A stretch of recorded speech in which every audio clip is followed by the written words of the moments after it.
할렐루야. 천지를 지으신 하나님을 찬양합니다. 이 자연을 볼 때마다 아름답다는 생각과 더불어 이 자연을 누가 만드셨을까 생각하게 되는데요. 믿음의 사람들은 저 자연 세계 가운데 하나님의 솜씨와 능력을 보게 되죠. 하나님을 알만한 것을 이 피조물 속에 하나님께서는 드러내셨다고 로마서는 말하고 있습니다. 그 하나님을 예배하며 찬양하는 여러분 한 분 한 분을 축복합니다. 오늘은 로마서 4장입니다. 3장을 통하여서 하나님은 사도 바울을 통하여 하나님의 의가 예수 그리스도 안에 나타났는데, 그것은 사람들의 마음, 즉 믿음을 보시고 그들을 의롭게 하시기 위한 하나님의 은혜라고 설명하고 있습니다. 그리고 그 은혜는 이방인이나 유대인이나 차별 없이 주어진다고 말씀하고 있죠. 4장은 그 명제에 대한 증명이라고 볼 수가 있는데요. 바로 아브라함과 다윗의 이야기를 하고 있습니다. 아브라함은 하나님에 의하여 의롭다 여김을 받은 믿음의 조상, 그리고 히브리 민족의 조상이 된 사람이죠. 그런데 하나님께서 그를 언제 의롭다고 여기셨을까요? 창세기 15장에 나옵니다. 아브라함이 하나님을 믿으니 하나님이 그를 의롭게 여기시고. 그런데 15장에서 하나님께서 그를 의롭다고 하셨는데 17장에는 아브라함이 할례받는 사건이 나옵니다. 순서상으로도 할례보다 그가 의롭게 된 것이 먼저이죠. 자, 이것은 매우 중요한 증거가 됩니다. 무슨 증거냐 하면, 아브라함이 혈통적으로는 히브리 민족의 조상이지만 그러나 믿음으로는 동일하게 우리의 조상이 되는데, 우리의 조상이 된다라고 하는 말은 그가 할례받기 전에 하나님을 믿었다는 그 사실로 인하여 하나님이 그를 의롭게 여기신 샘플이 되었다는 뜻입니다. 그 말은 다른 사람들도 아브라함처럼 하나님을 믿으면 하나님께서 그를 의롭게 여기시는 은혜를 베풀어 주신다는 뜻입니다. 이것이 우리들에게 얼마나 큰 은혜이고 또 기회인지 모르겠습니다.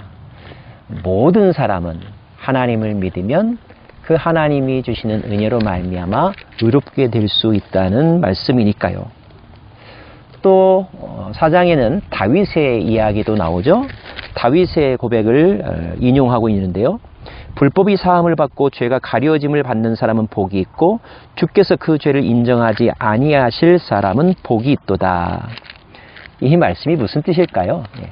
하나님께서 죄 없다 하는 사람은 참 복이 있다라는 말입니다. 누가 죄가 없다고 한다고요? 하나님께서요. 무엇에 의하여요? 하나님의 절대적인 주권에 의하여 하나님이 너 죄 없어 이렇게 말씀하여 주셨다면 그 사람은 하나님의 복을 누렸다는 뜻입니다.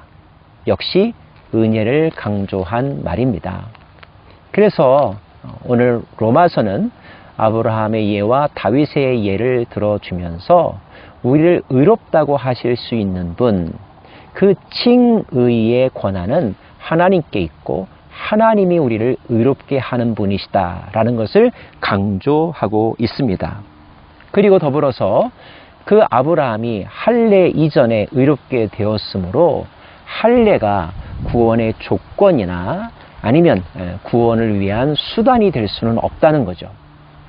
오히려 할례는 믿음으로 의롭게 된 자들이 그 의롭게 된 것을 인친 것, 즉 표식에 지나지 않는다는 것입니다. 물론 할례를 받았다라는 것은 매우 중요하고 자랑할 만한 것이겠지만 그것이 구원의 조건이 아니라 거꾸로 구원의 증거일 뿐이다. 이것이 4장을 통하여 강조하는 사도 바울의 메시지입니다.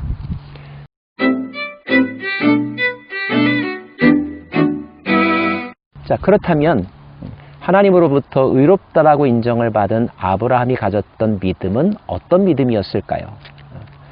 성경은 아브라함의 믿음의 내용에 대해서 설명해 주고 있는데 그 말씀 18절 말씀입니다.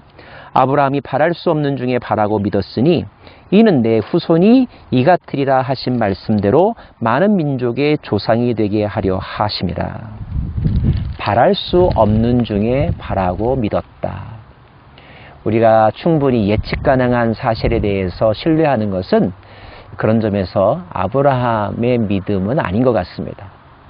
모든 사람이 또는 상식적으로 과학적으로 불가능하다고 여겨지는 상황 속에서도 하나님이 하신다면 될 수 있어 라고 하는 믿음을 갖는 것, 그러한 믿음이 때로는 사람들에게 무모해 보이고 바보같이 여겨진다 할지라도 하나님이라면 하실 수 있어 라고 하는 믿음을 갖는 것, 그 믿음이 아브라함이 가졌던 믿음이고 하나님께서 기뻐하시는 믿음이라는 거죠.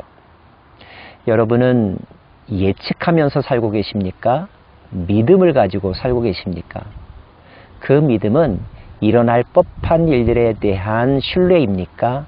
아니면 하나님만이 하실 수 있는 일이고 하나님이 하신다면 될 수 있다는 믿음입니까? 우리의 믿음이 더욱더 온전한 믿음이 되기를 바라고, 그리고 강한 믿음이 되기를 바랍니다. 더불어서 아브라함은 약속하신 것을 또한 능히 이루실 줄 확신하였다라고 말하면서 그것이 하나님에게 의로 여김받게 되었다라고 말하죠. 그리고 동일하게 그런 믿음을 가진 사람은 지금 이 시대에도 하나님의 은혜를 받을 것이요 의롭게 여김받을 것이라는 것입니다. 유대인이냐 헬라인이냐에 상관없이 말입니다.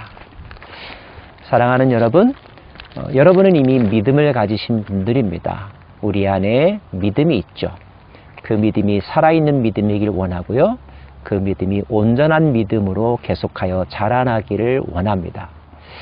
바랄 수 없는 것을 바라는 믿음, 약속하신 것을 하나님이 능히 이루실 줄 믿는 그 믿음, 그 믿음이 흔들리지 않기를 바라며 그 믿음이 하나님께서 기뻐하시는 구원 얻을 만한 믿음이어서 여러분의 모든 삶 가운데서 하나님이 주시는 구원을 실체적으로, 실질적으로 매 순간 누리며 살아가시기를 간절히 바랍니다. 기도하겠습니다. 할렐루야, 하나님을 찬양합니다. 하나님은 살아계시며 지금도 이 세상을 통치하고 계십니다.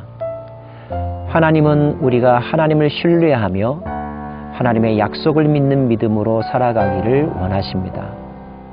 그런 믿음의 자세, 그런 마음의 자세가 하나님의 은혜의 선물을 받을 만한 귀한 씨앗 되기를 간절히 원하고 우리 안에 그런 믿음이 있기를 소망합니다. 믿음이 없는 세대, 과학이 발달하고 모든 것이 더 클리어해진 것 같지만 그럴수록 더욱더 불안하고 또 자신감을 잃어가고 있는 이 세대 가운데 우리가 과학과 상식을 의지하는 것이 아니라 창조주 하나님을 신뢰하며 하나님의 약속을 믿는 믿음으로 살아가기를 소망하옵나니 하나님 우리에게 그러한 믿음, 더 큰 믿음 허락하여 주옵소서. 예수님 이름으로 기도합니다. 아멘.